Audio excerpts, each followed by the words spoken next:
Guys, let's go for a ride!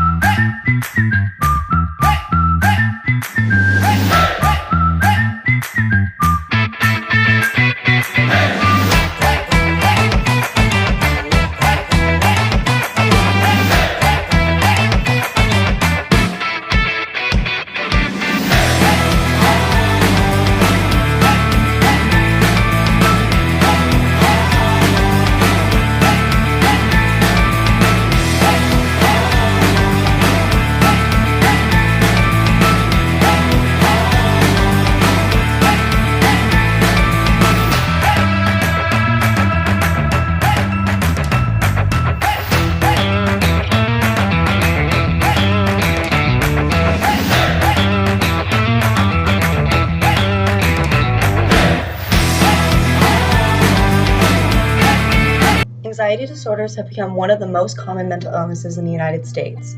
40 million adults are affected, which is 18.1% of the population every year.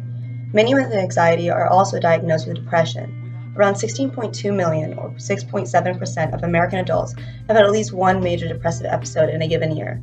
Poor mental health has become a rising epidemic in recent years, especially among college students. Many think college is a carefree time filled with new experiences, but in reality, the stresses of college life can dramatically affect one's mental state. 1 in 5 college students have anxiety or depression. In many cases, these disorders can lead to suicide. The suicide rates are steadily rising, especially in our youth.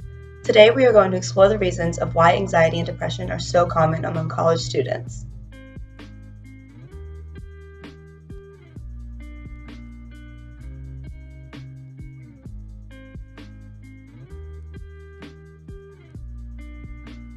Okay, so I wanted to ask you, and you don't have to go into major depth into this because it's kind of sensitive information, but have you experienced any violence exposure throughout your lifetime?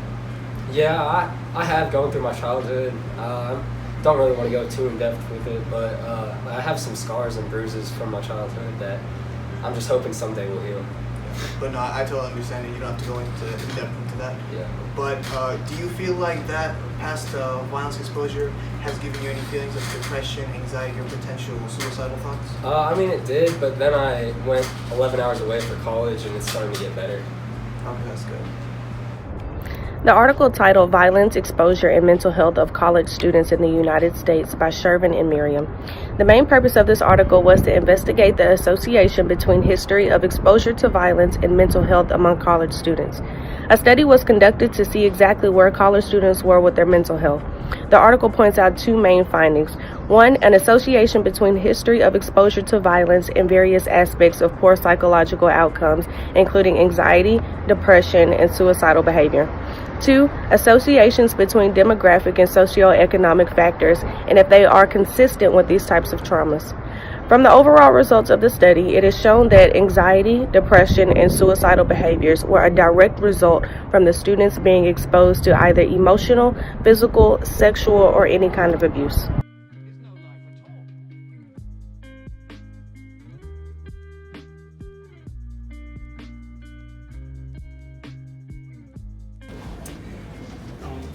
How much sleep do you think somebody should get a night?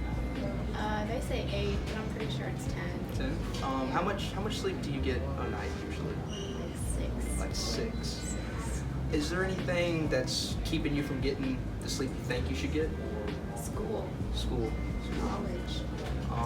So, would you think this leads to any type of anxiety or depression in your life? Just like tiredness, I guess. The tiredness?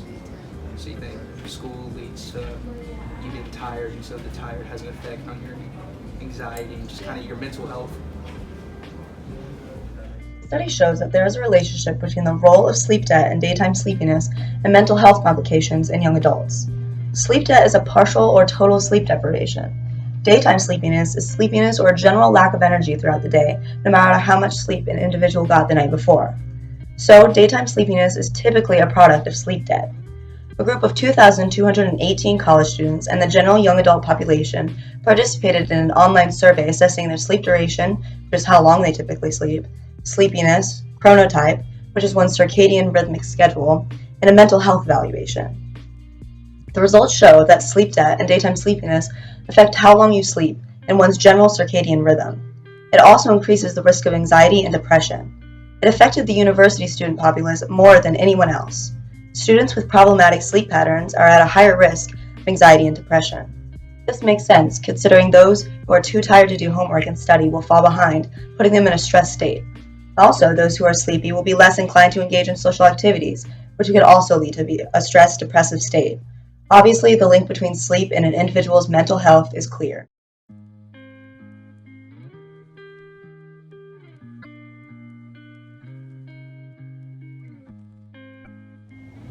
Depression and anxiety among transitioning adolescents and college students with ADHD, dyslexia, or comorbid ADHD/dyslexia is written by Jason M. Nelson and Noel Gregg. This study investigates the correlation between the mental health of college students and their learning disabilities. Within this investigation, it was discovered that the peak for students to experience any mental health issues is transitioning from high school to college, and college students reported more symptoms of anxiety and other mental disorders than high school students. This study also discovered that females with dyslexia displayed more symptoms of depression and anxiety than males with dyslexia. The major assumption is that students with learning disabilities might have more obstacles in college, so they would be more prone to mental health issues. However, there was no correlation found between the two in this research. Therefore, these students may only show subtle symptoms of these mental health issues, or none at all, since they beat the odds and attended college despite their learning disabilities.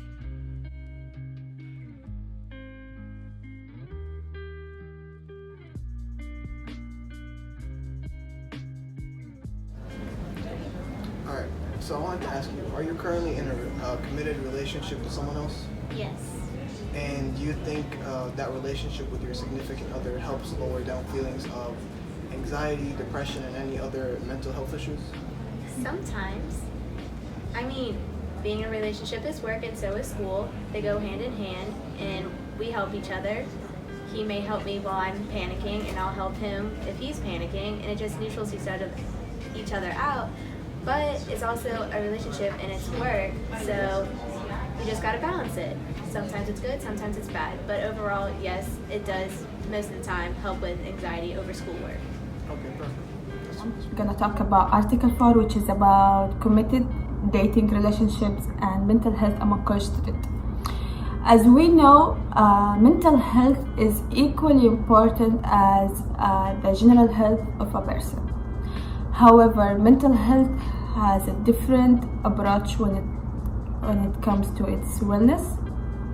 So, according to the article, married people tend to be in a stable mental health compared to young people between the ages of 18 and 22. It showed that people involved in a serious dating relationships had more stable mental health compared to those who were not dating.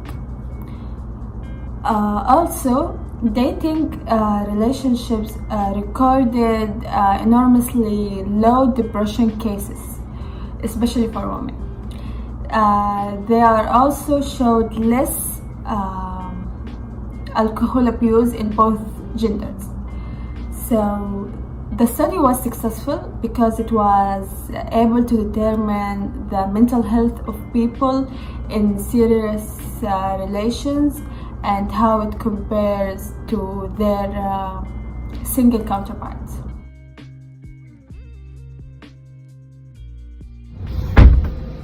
In the article, Violence Exposure and Mental Health of College Students in the United States, the best solution was for the problem to first be addressed. For either the people who are experiencing it now while in college or experiencing trauma when they were younger, the study advocated for a trauma-informed approach. This approach studies the history of someone's trauma. Since violence exposure and mental health a lot of times coexist, there should be programs to combine both of them. Even separate, there should at least be screenings and treatment programs provided to those for college students.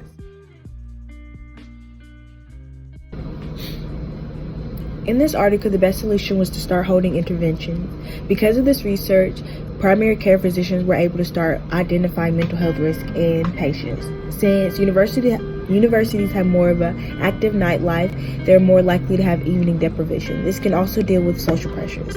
However, people who are not attending universities, so young adults, they basically could have sleep deprivation because of biological factors.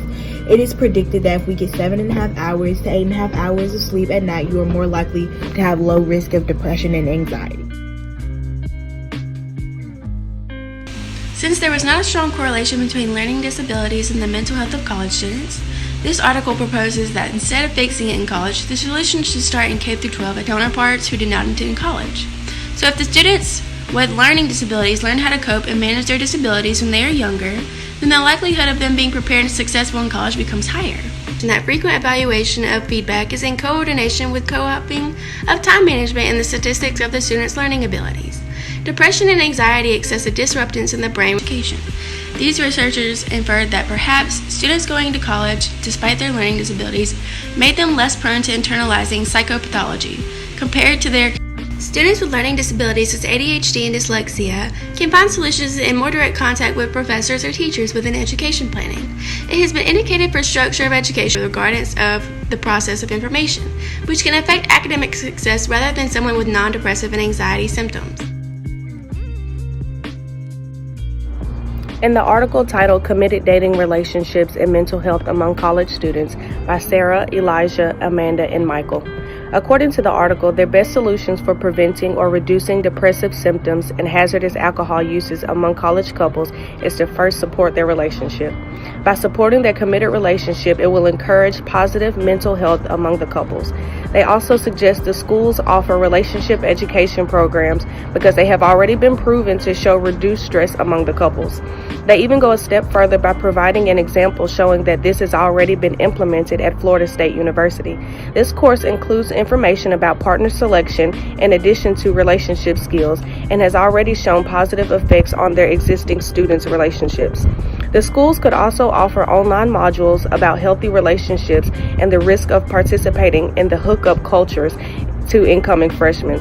By providing it online, the schools could reach so many more students on their campuses about positive effects of a healthy relationship.